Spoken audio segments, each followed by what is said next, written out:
Salut à tous, c'est Spicy Polo pour mettre du piment dans vos plats et dans votre vie.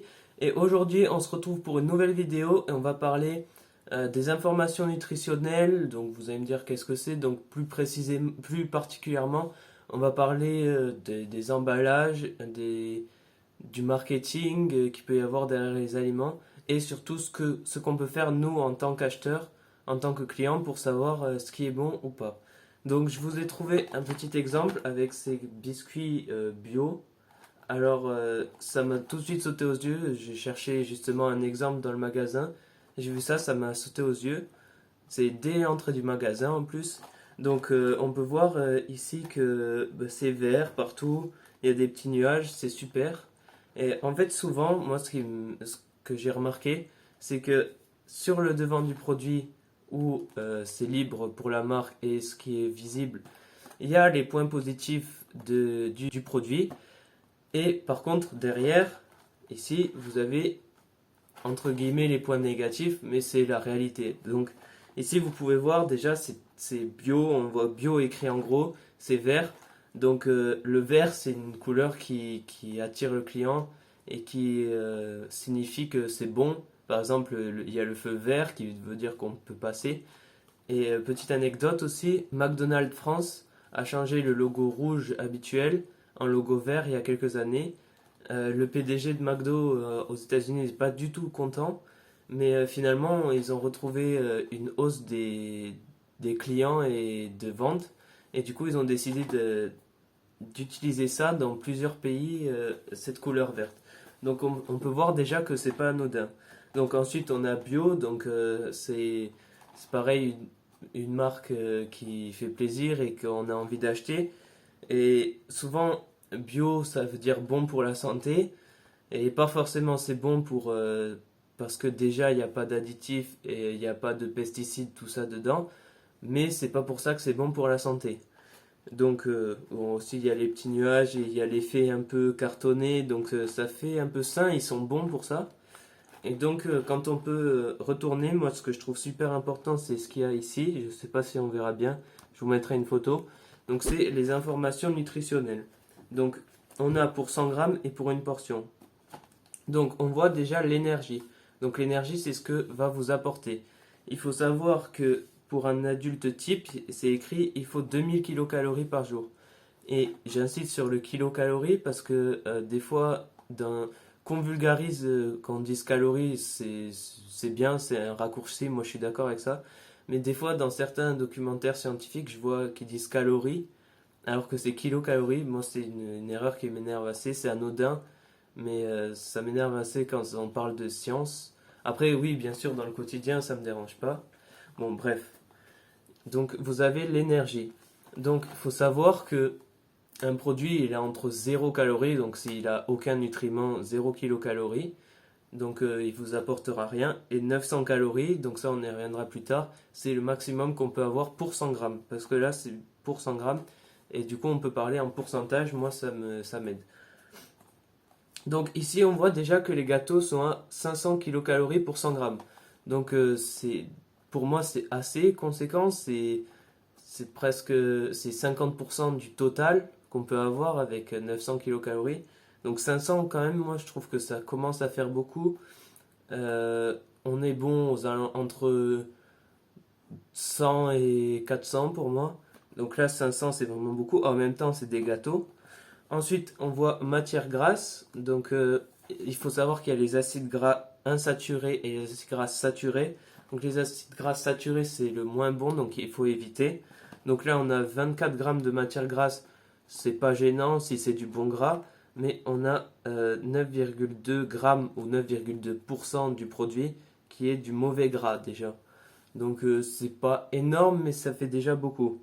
Ensuite, les glucides. Alors les glucides, il y a les glucides lents et les glucides rapides.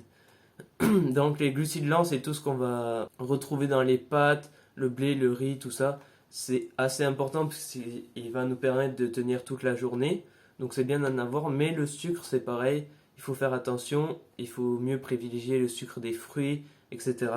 Donc ici on a 60% de glucides, donc ça peut être bien, mais quand même 22% de sucre. Donc dans notre petit biscuits bio très bons pour la santé, on peut voir déjà que on a 22 et 9,2, environ 30% du produit, donc un tiers du biscuit, c'est du mauvais gras et du mauvais sucre. Donc ça, vous voyez, c'est pas bon, pourtant il y a écrit bio et on a envie d'y aller. Ensuite, les fibres, ça c'est très important, c'est ce qui va vous donner la satiété, donc c'est-à-dire vous aurez moins faim et c'est très important pour la digestion, etc. Il y en a beaucoup dans les fruits. Donc là, on en a 4,2%, ce qui est bien. Ensuite, on a les protéines, 8,9 grammes. Donc les protéines, c'est pareil, c'est ce qui va vous donner moins faim, la satiété. Et c'est aussi ce qui vous permet de reconstruire du muscle. Donc c'est important. Là, pareil, il y en a 9%, c'est pas mal. Et le sel, 0,5%, c'est du sel. Donc c'est des biscuits, donc il n'y a pas beaucoup de sel. Mais il faut quand même faire attention. Au-delà de 1 gramme, c'est pas bon. 1 gramme pour 100 grammes ou 1%, c'est pas bon. Donc aussi pour vous aider, vous pouvez savoir qu'un carré de sucre c'est 8 grammes. Donc moi ça me parle pas les carrés de sucre, mais si vous voulez, si vous ça vous parle, il faut savoir qu'un carré de sucre c'est 8 grammes. Donc ensuite vous avez aussi la portion. Donc vous voyez qu'une portion ça contient 5 biscuits. Donc en général vous prenez une portion, vous prenez le sachet fraîcheur là, les 5 biscuits, si vous voulez en manger. Et donc on peut voir que ça contient 13 grammes de sucre pur, pas de glucides. Donc 13 grammes de sucre, si on a un carré qui fait 8 grammes, ça fait presque 2 carrés de sucre, ça en fait 1,5. Donc ça peut vous aider, vous voyez, vous prenez un exemple, vous savez que c'est 8 grammes de sucre, vous prenez le gâteau que vous voulez acheter et vous voyez que vous avez 1,5 carré de sucre dedans, donc ça peut vous aider. Donc ensuite, on a aussi de l'autre côté, ici, je ne sais pas si on verra bien, les ingrédients. Donc ici, les ingrédients aussi, ça peut être bien parce qu'on a la chance de savoir ce qu'il y a. Par exemple, pour l'alcool, on n'a pas le droit. Enfin, on peut pas, c'est pas obligatoire. Et du coup, c'est intéressant.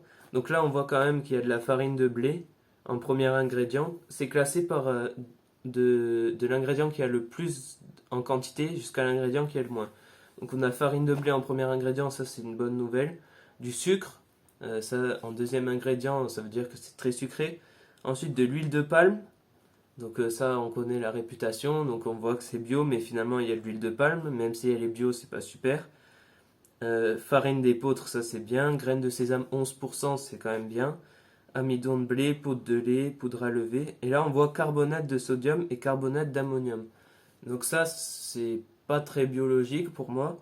Donc on peut voir qu'il y a écrit issu de l'agriculture biologique pour la farine de blé, le sucre, l'huile de palme, la farine d'épeautre, les graines de sésame et l'amidon de blé et la poudre de lait écrémée. Mais on peut voir que le carbonate d'ammonium et le carbonate de sodium, ça vient pas de l'agriculture biologique. En même temps, on peut pas.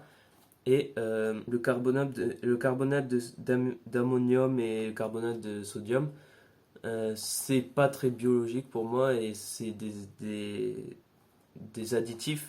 Donc finalement, il y a des additifs dedans.